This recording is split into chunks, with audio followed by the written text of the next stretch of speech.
आज्ञा नमस्कार। मुई आपण मानकर सिद्धू बारिक। ई गीत के मुई निजे गाइछा। ई गीत के लिखिछन मोर प्यारा भाई नायकपड़ार तूफान, मोर प्यारा भाई परजा सागर। ई गीत संगीत देछन पाउल कुमार आउ बुलुदी आउ इथि रिदम रे अछन राधाकांत, कान्हा, बिकी, संटू आउ मोर प्यारा दोस्त आरत आउ मोर भाई गांधी छकर फिरोज सुना। आउ ई गीत रेकर्डिंग है सत्यम संगीत स्टूडियो बरगढ़। आउ रेकर्डिंग अछन तौफिक दादा। आउ स्पेशल थैंक्स टू बिकी दिलखुश दुलदुली बरगढ़।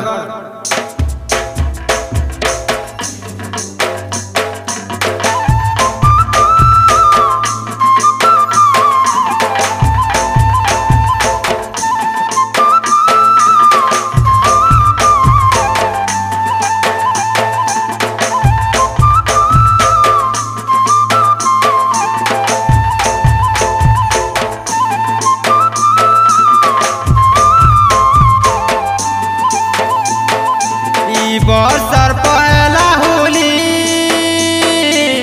मोर पिया नाथी। बरसर पहला होली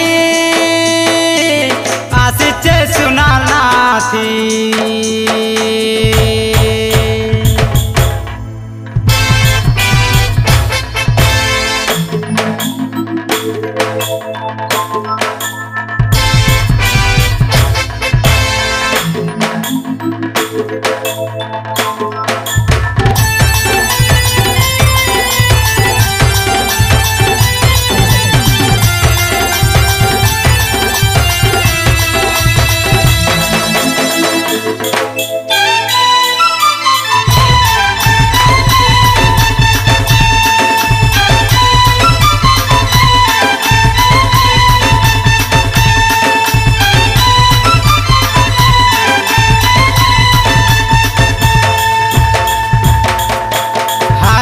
कसी धांगिरी तुई दिशुचु बड़ा सुंदरी।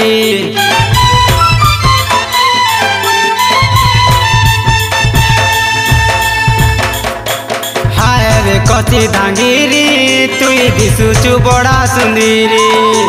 जन बीतला जे हेबा तोर सुंदरता के देखी करी। आखेल माहुली ने बोले सते मजाऊ से झुरी। तुई मन बचैली हारे तोर गुरा गुरा गाले सुनारे फगुल गामी। तोर माँ बुआ आगे तो तेरे गीतियाने में। तोर गुलाबी गुलाबी गाले तो तेरे चुमाटे देमी।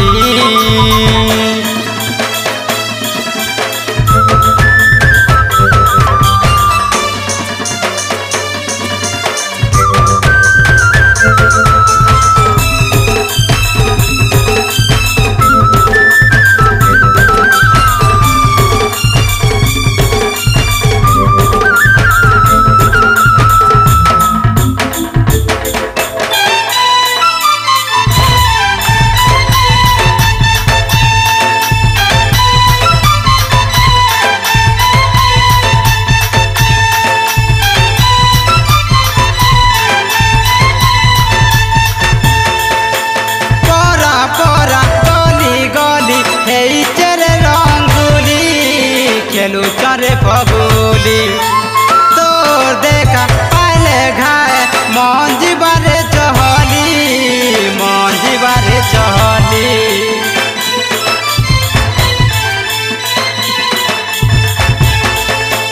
परा परा गली गली हे चरे रंगुली। खेलू चरे फगुली तोर देखा पहले घाय मंजी बारे चहली।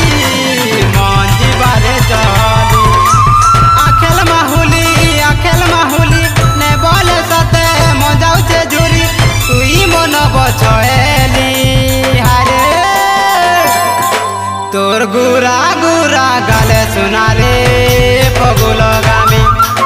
तोर माँ बुआ आगे तो तेरे गीतियाने में। तोर गुलाबी गुलाबी गाले तो तेरे चुमाटे देमी।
सतरे गिची आने में तोर गुलाबी गुलाबी गाले सतरे चुमाटे दे में तोर गुलाबी गुलाबी गाले सतरे चुमाटे दे में तोर गुरा गुरा गाले सतरे